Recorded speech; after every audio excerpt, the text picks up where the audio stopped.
Hi everybody, this is Grandmaster Ben Finegold with another lecture in our series. It's a sponsored lecture, and it seems like even though it's different people, our sponsors usually have the same name, Anonymous. So thanks to Anonymous. Some of our sponsors aren't anonymous, but most of them are. I think when you're born with the name Anonymous, you're just very generous, and there's sponsors all over the world in all kinds of different genres that are anonymous. That's nice of them. Tonight's lecture is on Rudolf Spielman, your favorite player. Now, not to be confused, there's two grandmasters named Grunfeld. There's Ernst Grunfeld, and there's Yehuda Grunfeld. Ernst Grunfeld was a chess player in the 20s and 30s. Yehuda Grunfeld is alive now. The Grunfeld defense, which some of you have heard of, is named after Ernst Grunfeld. Well, we have a similar story with the Spielmans, except the Spielmans spell their names differently. This is Rudolf Spielman, who was born in 1883 and died in 1942. There's a grandmaster currently named John Spielman, and he actually streams, I think. I think he's the only streamer older than me that's male. Anyway, so if you see Spielman doing well in a tournament, it's not this one. Also, it's not the other one, because he doesn't really play anymore. Rudolf Spielman, unlike a lot of players today, was a sort of a swashbuckling type of player, which didn't really match his personality. He was considered very calm and quiet and reserved, but when he played chess, he liked to sacrifice and play very aggressively, and due to this, he didn't have a lot of draws, which is good for us.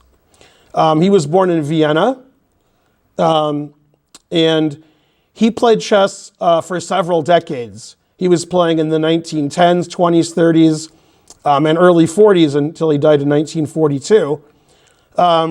He was known as the master of attack, as you can see here, and the last knight of the King's Gambit.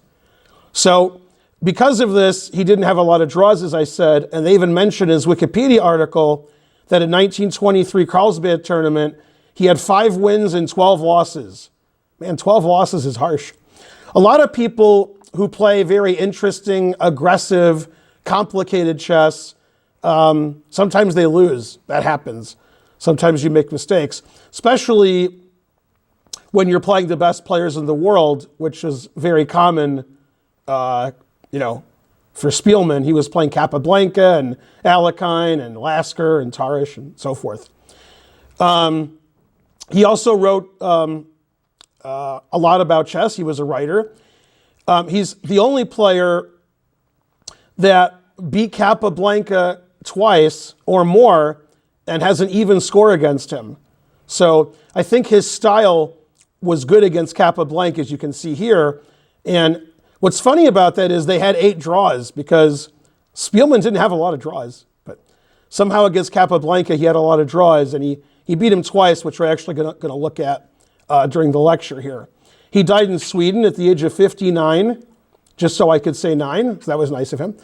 And I found this article, and in fact, I'm going to have to click something. Always click something. Okay, and I did it.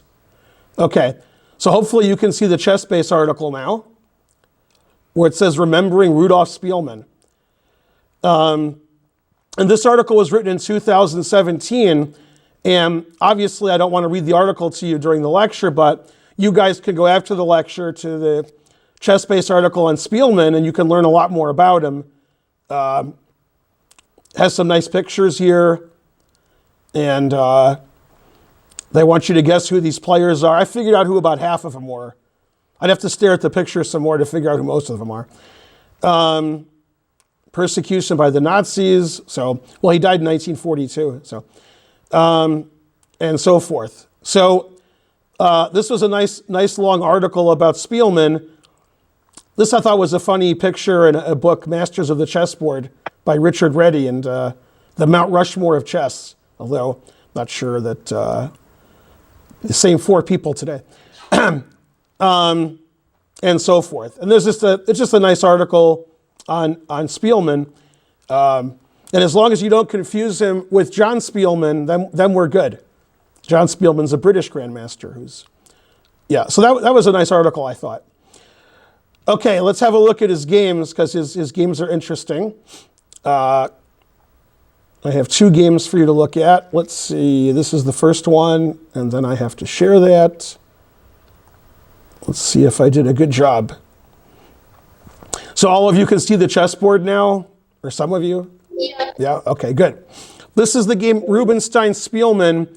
Hopefully all of you, if not all of you, a majority of you, have heard of Rubinstein. He was one of the top players in the world. Many people think he was the best player in the world, and he needed to play a match with Lasker, which he didn't. Yeah, it's unfortunate. But Rubinstein, many people think, is one of the 2 or 3 best players who ever lived, who never became world champion. And I guess I should flip the board. Always flip the board. There we go. Bam. Okay, because Spielman was black in the games that I want to look at today. Now, often when we do lectures like this and we look at games that were played 50, 75, 100 years ago or more, some of the people in the audience might think, I don't know, my engine says this move is wrong, and my engine says this move is wrong. I don't know about these players. Well, when you have people like Rubinstein and Spielman and Frank Marshall and Paul Morphy and Adolf Anderson, guys who like to play, aggressive attacking chess, even today, those players aren't going to play with as much computer accuracy as somebody who plays a more boring style, who's making less mistakes. On the other hand, they're forcing their opponents to make more mistakes because the positions are more complicated. So Spielman was putting a lot of pressure on his opponent, and a lot of his opponents, made mistakes because it was too complicated, and often there was only one correct move and they couldn't find it. Whereas in a boring position, there could be, 5 or 6 moves which are reasonable. So you make less mistakes because a lot of the moves you can make are okay. When you play certain people, I would say, for example, today, Dubov, you better make the right move because he's putting a lot of pressure on you. And that's why these great attacking players would lose a lot of games, because if their opponents played well, they could get a bad position. So it's more interesting for us, and you shouldn't look at the computer analysis too much to judge what kind of players they were, because when the game's super complicated, players just make more errors. So, and by putting pressure on his opponents would make more errors. Okay, also, it's really good for winning with black. If you have the black pieces and you're playing somebody who's top 10 in the world, it's very difficult to win.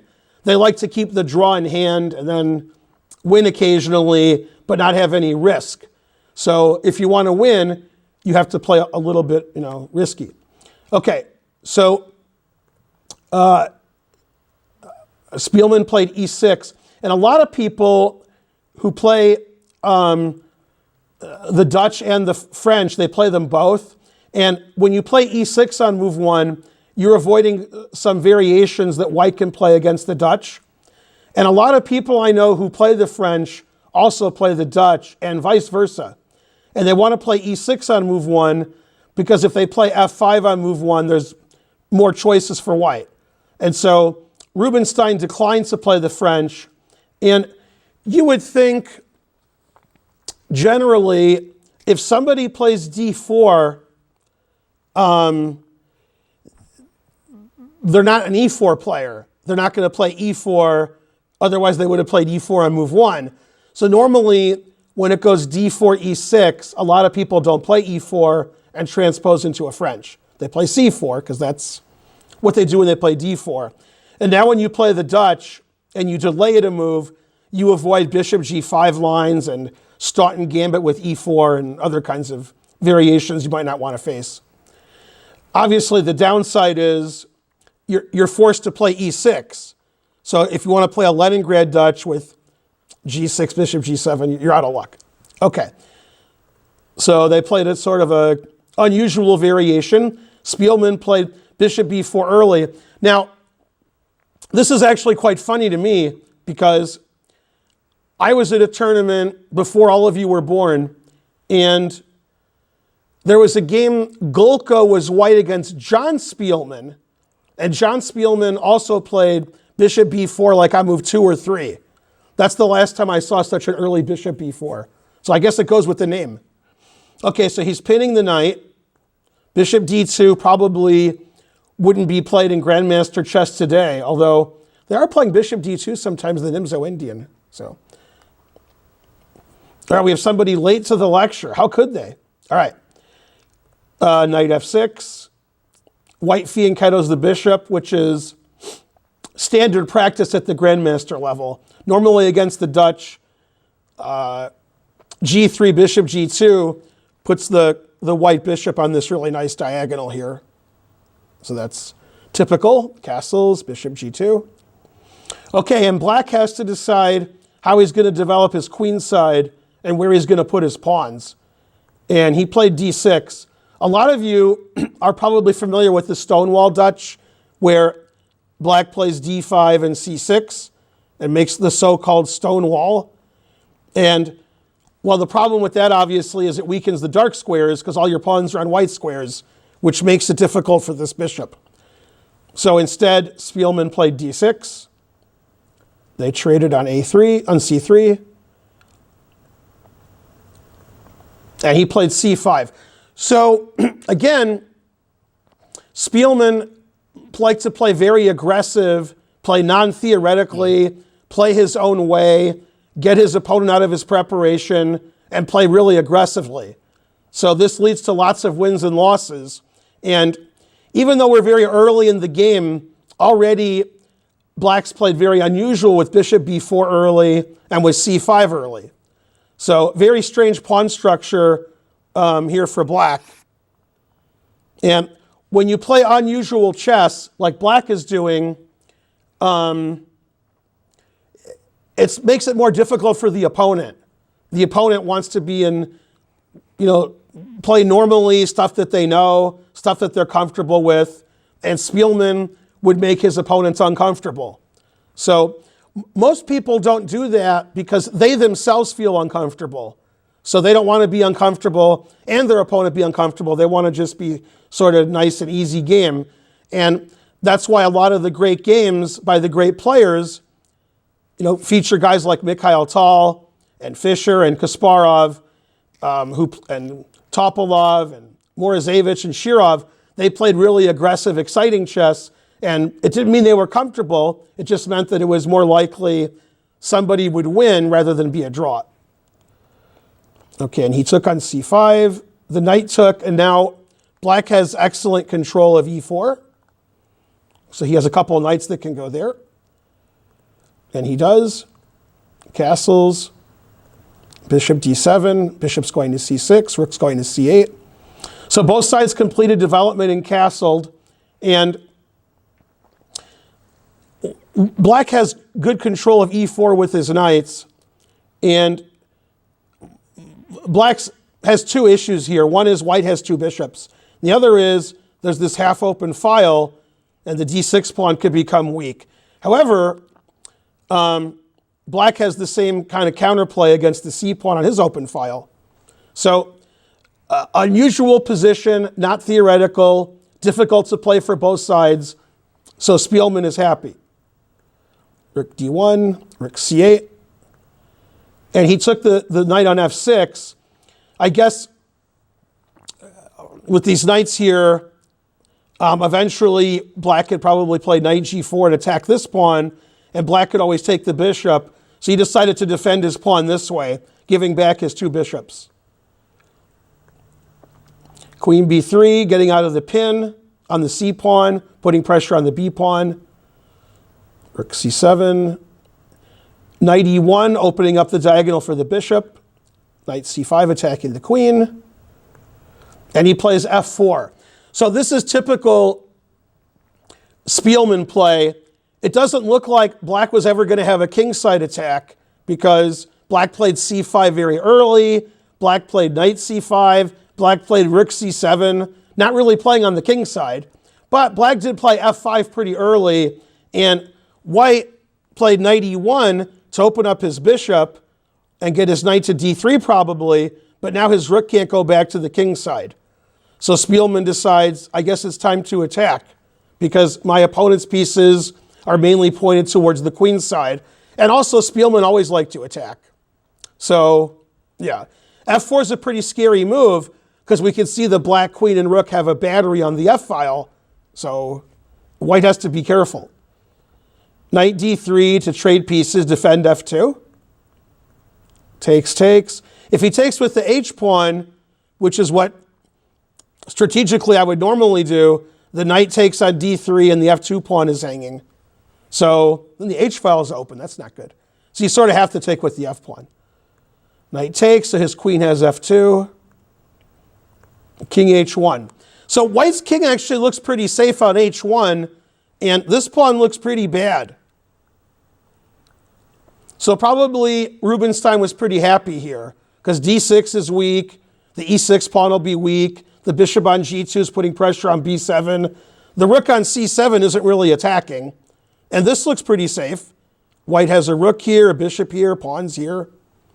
So it looks like white's crashed through on the d-file. He's going to take the d6 pawn. White traded the knights, so black has less attacking force. So very unclear position. Black needs more pieces to attack. You can't just attack with your queen. You got to attack with all your pieces. So he played bishop c6, threatening mate in 1 with either bishop g2 or queen g2. And he played e4, blocking the bishop. He didn't want to trade bishops because then his king would have less defense.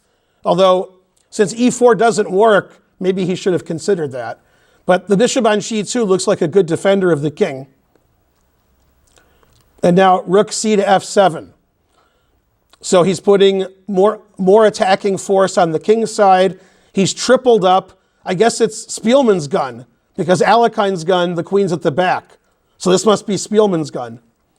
And every lecture, there's at least one game, I'm not sure how that's possible, where the person who loses and is getting attacked, and it's a brilliant attack, they don't move some of their pieces, like the rook on a1. When it's white winning, we see black not moving the rook on a8, sometimes the bishop, sometimes the knight.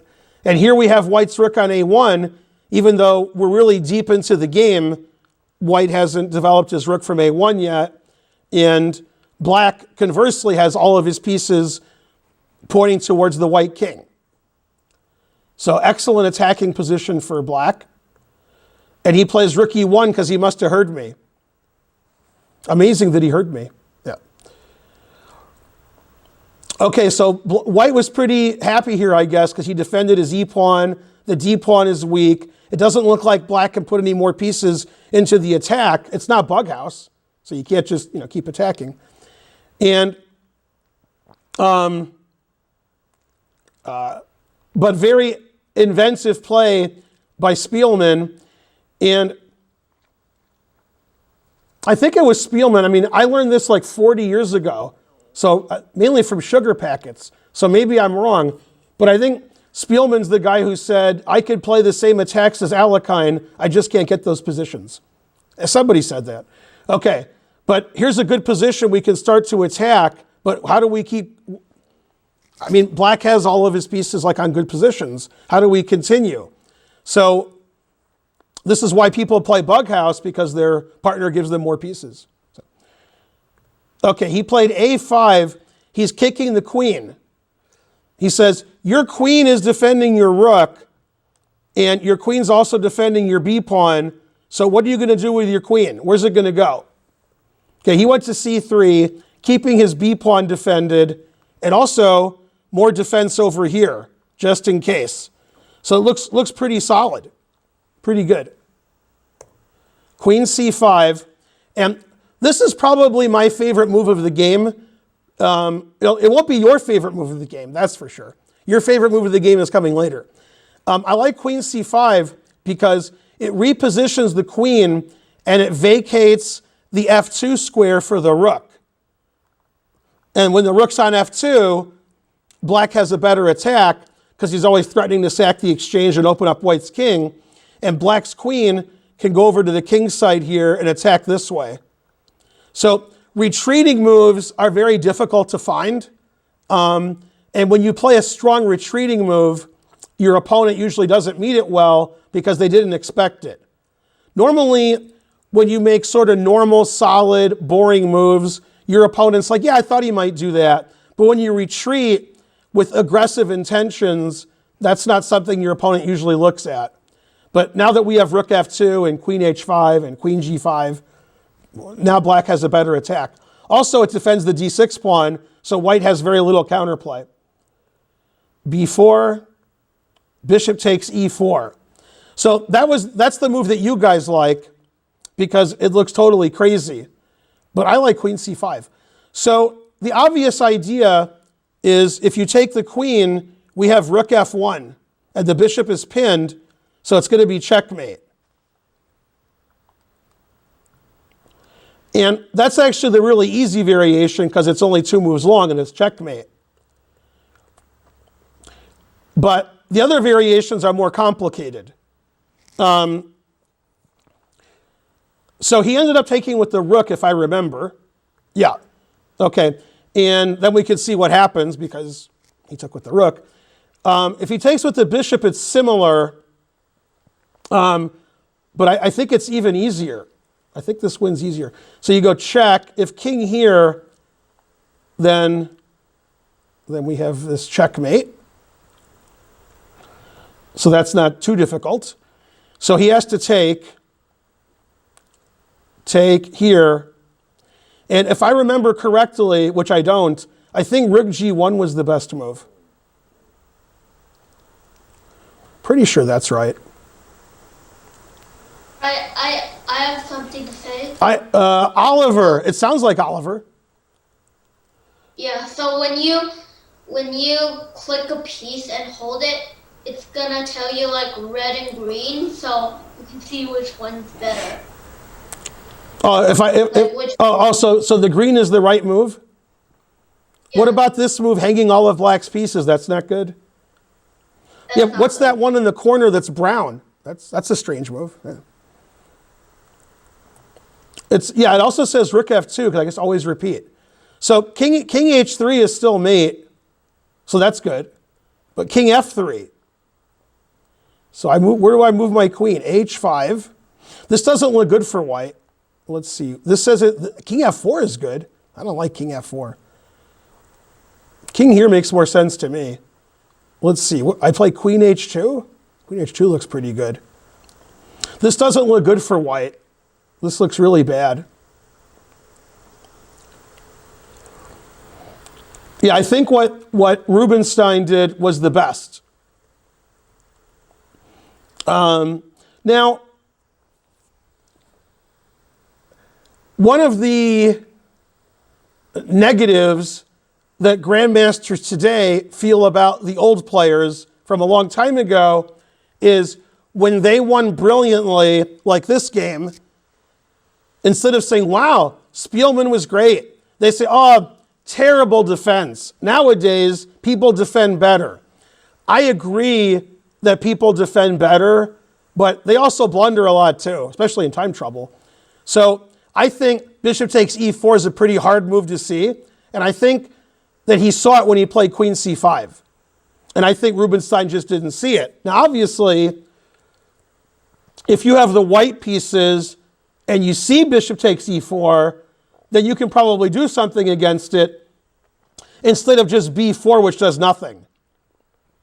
So you could argue Rubinstein should have seen bishop takes e4, but I wouldn't make that argument. I don't think a lot of people would see bishop takes e4 with the white pieces here. I think they'd be more concerned about rook f2. I know I would be concerned about that.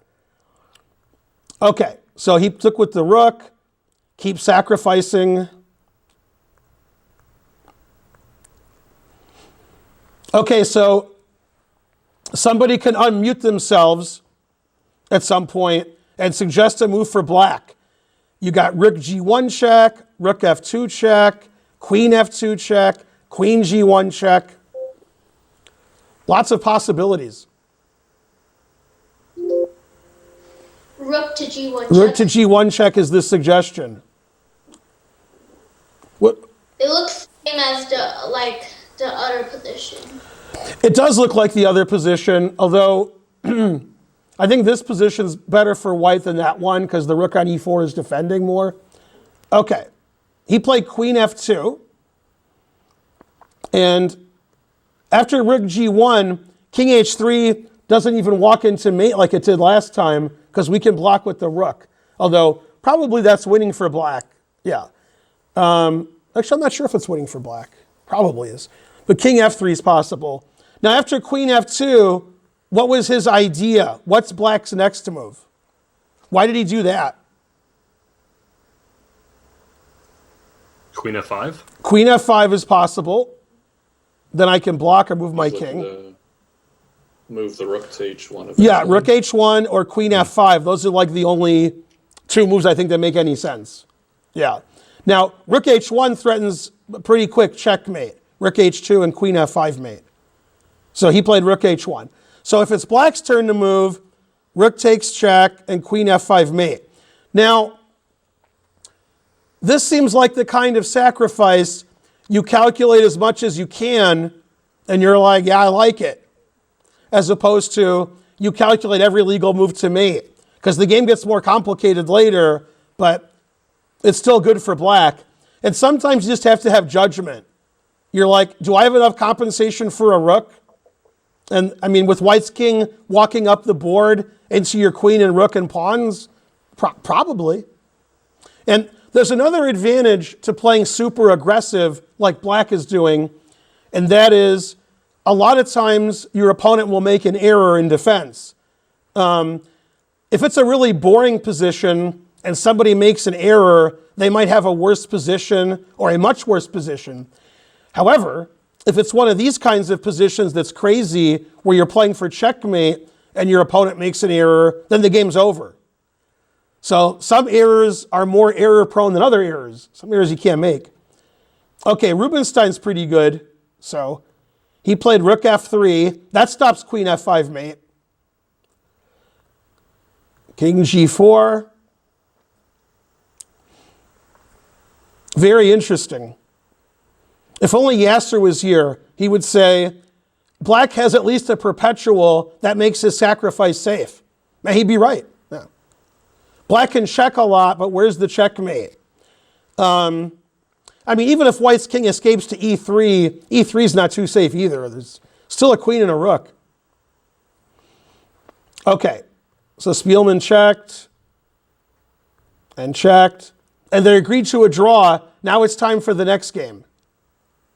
No, that did not happen. What did black do, Oliver? Black wants to play queen h5 mate, but white keeps playing king f4. Terrible. If only we could stop king f4. So would that f5 line have picked it up? Hold on, I got to let somebody in. Let me in. Would f5 have done what? Who? Queen f5, you mean? Yeah, queen f5 down for the check, and then take the rook with another check, and then wait. This check here? Nope, back several moves before you move the rook. You want to play queen f5 here? Yeah, because that leads to him. No. I can play rook. I can play rook g4. Oh, then you play h5. You put it in h. Oh, if you play h5, then white's better. Man, the truth hurts. Yeah, rook g4 threatens mate. Otherwise, queen f5 would win. Yeah, that's too bad. Man, queen f5 almost works. Yeah, because if g4, you play queen takes rook on e4. That would be great. Yeah. Okay, so nothing ever works for some reason. I know what's the move. What's the move, Oliver? G5. G5, threatening queen h5 mate. With advantage. I've seen this game, and I still don't see how he stops it. Man, tough position. Would E5 have worked also? I think E5 is slightly less good because I could sacrifice my rook on E5 and then take with the queen, and I'm defending and winning some pawns. Also, E5 gives the F5 square away, which probably doesn't matter right away, might matter later. Also, I have rook F5 stopping queen H5, and after G5, I don't have that. Like the rook can go here, stopping this. So E5 is less good, although it might be okay for black. But G5 stops him from playing rook F5, stopping queen H5 mate. Okay, so he has to sacrifice his rook. I don't see another move. Otherwise, this is mate. So rook takes makes sense to me. Takes check. Rook F5. H6. That's a funny move. It defends the G pawn, and now black is actually a pawn up, and the rook on F5 is pinned. So there's no forced mate, so he just plays a simple move, gives his king an extra square, and white can't really do anything here. That was his point. He played queen D3, king G7, with the idea of king G6, which is funny. King F3 unpinning.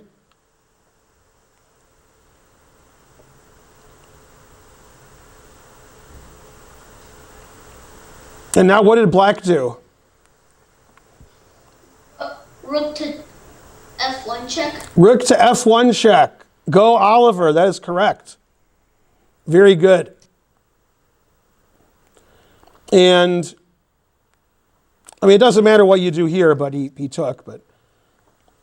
And he wins the king and pawn ending, which is funny. Yeah. Pretty easy win, too. And here white resigned, because this is too easy. And that actually happens a lot when you're attacking somebody and they defend. Often you can win the game another way, and a lot of people don't look for that. They're playing for mate, they sacked a rook, they don't care about anything else. But obviously, for a strong grandmaster, if you can simplify the position and win easily, then you do that. So black sacrificed a rook. He was never going to go into the endgame because down a rook. But then white sacrificed his rook back so that he wouldn't get mated. But now he was in a lost king and pawn ending because of the brilliant rook F1. So obviously Spielman's known as a great attacking player, but that was a nice simplification to an easily winning endgame, playing rook F1 check. And it looked like Rubinstein didn't do much wrong that game, but he definitely must have missed bishop takes E4. This is the key point in the game when he played the move B4. That's why I like the move queen C5 so much. I like the preparatory moves more than the actual moves because that means that the person saw it coming.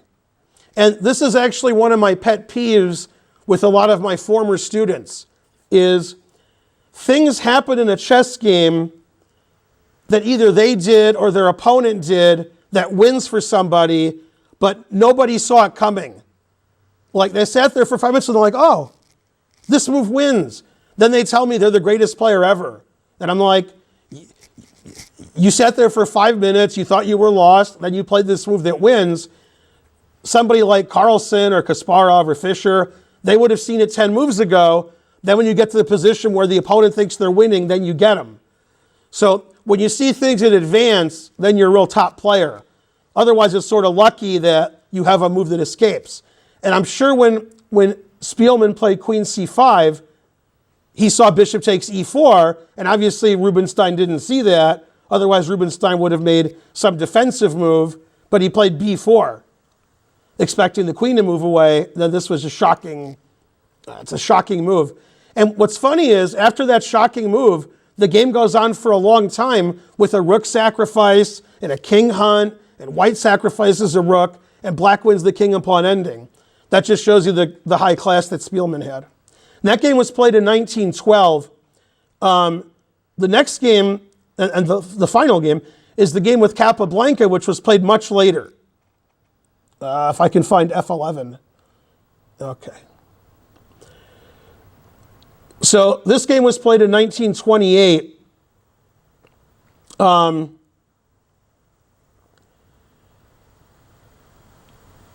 And Spielman was black again. I think it was a bad kiss again. This was a year after Capablanca lost his title against Alekhine.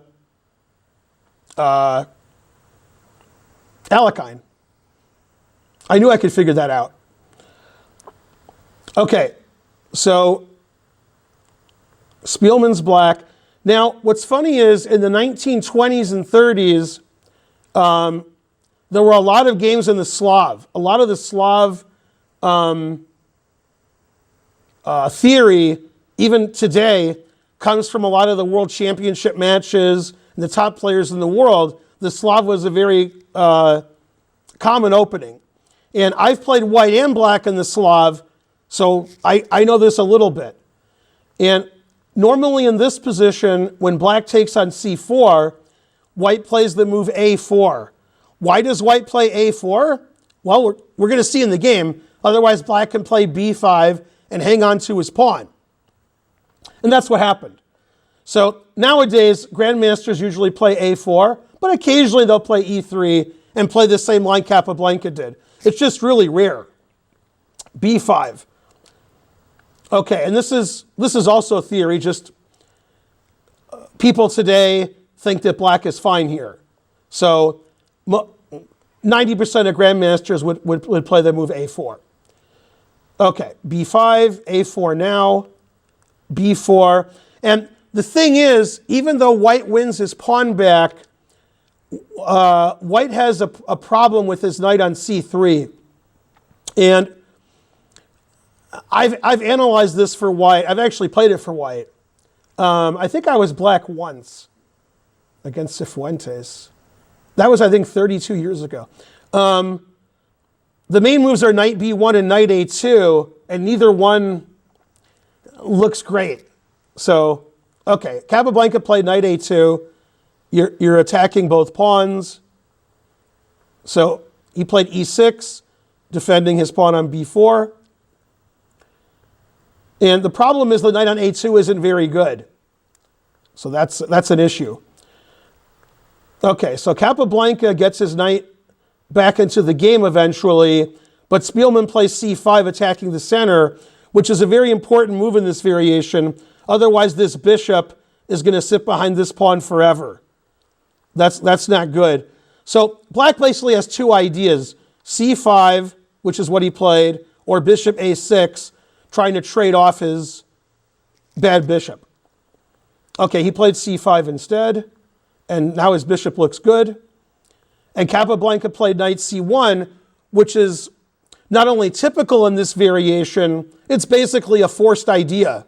You can't have the knight on a2 the whole game, so you got to go to c1. And white wastes a lot of time. Now, white to get his pawn back, but black's position looks very reasonable. Black has a nice bishop fianchettoed.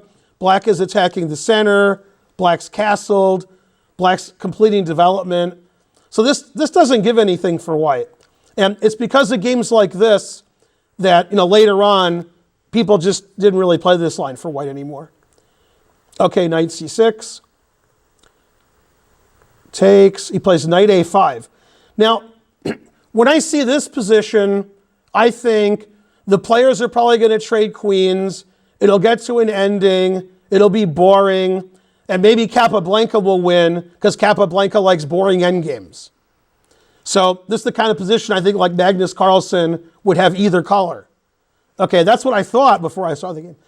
Okay, so Spielman played knight a5. He wants to get the two bishops. He wants to take that bishop on c4, which would also give him a passed pawn on b4. So he plays knight e5, defending his bishop instead of retreating it. And black has the two bishops. So, grandmasters today would all take black. It's two bishops, not really anything for it, just two bishops. Knight d3, queen d5, threatening checkmate. Spielman's always playing for mate. Very suspicious. Sometimes his opponents would fall into mate. Not Capablanca, obviously. Okay, so we're threatening queen g2 mate. And I remember when my son Spencer was, I think 4, might have been 5, I think he was 4, he was playing another kid, and Spencer played bishop here, queen here, mate. So maybe this was Spencer's favorite game when he was 4. And then his opponent let him mate him because his opponent was like 6. So. Okay, so knight f4, defending mate. Queen g5, he wants to play for mate. Spielman doesn't want to go into the ending. He wants to attack with his bishop on b7. Whenever I see these kinds of positions, I think of the last game of the match between Topalov and Anand, when they had a queen's gambit, Anand's bishop on b7 ended up being too strong, and he beat Topalov to either retain or become the world champion. I think they're both world champion. So. Okay, bishop takes f6, and it's hard for me to believe that any grandmaster today would play that move because it gives up a bishop for a knight, and black has 2 bishops against 2 knights. So that's not a fan of that move. Now, I think the reason he played it is he was worried black was going to get rid of this knight with like knight d5. Then we have to do something about the g2 square. We got to defend that g2 square. So he just took that and he figured after queen takes, there's no more mate threat. And even if there was, the knight on f4 is defending it. So it's a very defensive kind of move. Rook c1, rook d8 attacking the queen. The queen attacks the bishop on c5. The sideways attack. Rook c8. And this is just great for black because it's a very similar, symmetrical kind of position, but it's 2 bishops against 2 knights, and the center's just too open. The d file's open, the c file's open, the bishops have diagonals. And the only thing that I like about white's position is that nice knight on c4, defended by the pawn on b3. So I like that. Rook d1. g6 not only attacks the queen, it gives black lift for his king, which is important. Capablanca trades pieces. You can't take with the rook because queen takes bishop on c5. Queen e5. Bishop back to e7, pinning the knight on c4.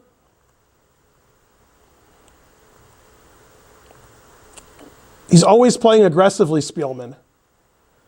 Okay, now here, Capablanca realizes his position is bad, and he tries to take the d file with rook to d1.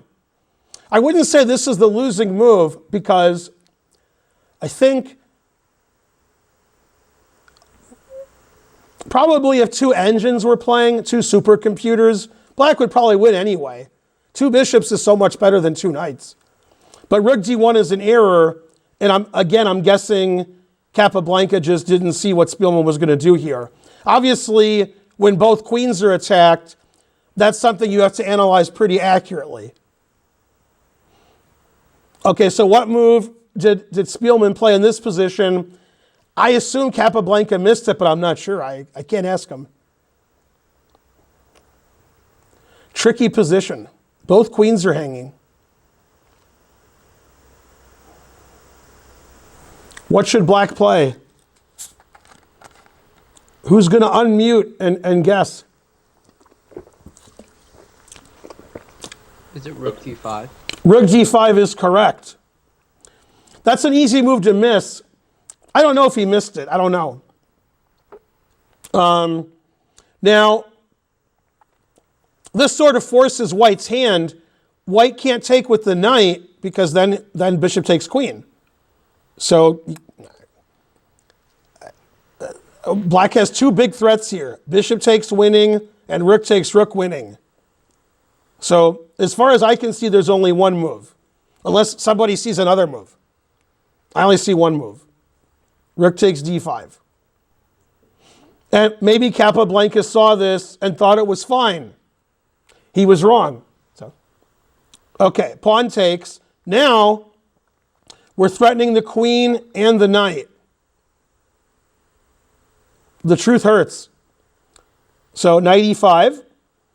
I don't think Capablanca would intentionally get this position with white where his knight is pinned like that. So I think he missed rook d5. And it's very dangerous, and I've said this many times on stream, in these lectures. I say it in my sleep. You can ask Karen. Sometimes I walk out and I yell at the clouds, right? Old man yells at cloud. When somebody attacks something, move it away. And when you don't do that, there's a potential for your move to be really bad. There's also potential that it's really good. It's a Zwischenzug that nobody saw. So when Capablanca's queen was attacked, move it away. But he played rook d1, taking the d file, and I think he missed black's Zwischenzug rook d5. I think so. Okay, knight e5, queen d6. I only see one move for white, knight to d3. Is there another move? Okay, now what did Spielman play here? Bishop a6. Bishop a6. So if you ever have an argument with somebody on the streets, you're walking down the street, you start arguing with somebody, and they say knights are better than bishops. Maybe you're talking to Nakamura, he likes knights, and you're like, bishops are better than knights. And then, a fight's about to break out. You can just whip this position out and say, look, bishops are better than knights. Then they'll agree with you, and then you guys are friends. See? Okay, so if it's black's turn to play, black is threatening bishop takes d3, and the knight on e5 is pinned. So this makes me believe more and more Capablanca didn't see rook d5. I gotta believe that, because this is a terrible position for white. Okay, he played queen e1, a brilliant piece sacrifice. Most grandmasters would resign, but he didn't have faith in Spielman's technique. Spielman was an attacking player, not a technician. But you're losing a piece here. There's nothing you can do. In fact, almost any move you make, bishop takes d3 wins a piece. Otherwise, bishop takes e5 wins a piece. One of them is going to win a piece. Okay, he made bishop takes e5 win the piece. All right. Then he gets the b4 pawn. Very suspicious. And I like the end of the game, the very end. That's the part that I like. If you play queen takes d5, then you go bishop here getting your pawn back. Can't save both pawns. So he plays b4.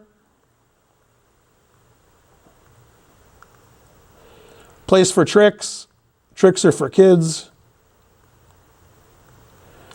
Yeah, this position's lost, but a5 loses immediately because Spielman does it again. Even when it's an endgame and he's up a piece, he still plays for mate. Queen e4. Actually, if it was black's move here, queen e4 would do the same thing. It threatens mate on g2, and it threatens the a4 pawn. So now, it threatens mate on g2, and it threatens the b5 pawn. If you stop mate, I have queen check, and queen takes b5. Although mate is probably more important. So Capablanca gave up. And in that game, Capablanca looks like he just got outplayed, and he had the white pieces, and he was the world champion the year before. This wasn't like Capablanca was dying. This was like Capablanca at the height of his powers. And he still lost with white against Spielman, and he lost more than once. And they played 12 games lifetime, and they were even. So obviously, Spielman was quite a strong player, and he was a great attacking player. Obviously, he was good at other stuff because he could beat Capablanca without even getting a winning attack, like in the previous game. So Rudolf Spielman, born in Austria a couple of centuries ago, died last century, and very great attacking player. He played all the world champions at the time. He beat most of them, if not all of them. And he was definitely one of the top 10 players in the world for quite some time. I learned a lot about Rudolf Spielman doing this preparation for the lecture, because a lot of these guys, when you go back 80, 100, 120 years, a lot of people only heard of the very best. They're like, I heard of Lasker, Alekhine, Capablanca. I don't know who anybody else is. But there's a lot of other strong players, just like today. If you've only heard of Carlsen, you're missing a lot of the other top players that are also quite good, like Dubov. Go Dubov. This is Grandmaster Ben Finegold for the Chess Club and Scholastic Center of Atlanta. I want to thank the sponsor again. If you want to sponsor a lecture, contact Karen, and we'll do whatever lecture that you recommend, as long as it's G-rated. I'll see you guys next time. Bye, everybody.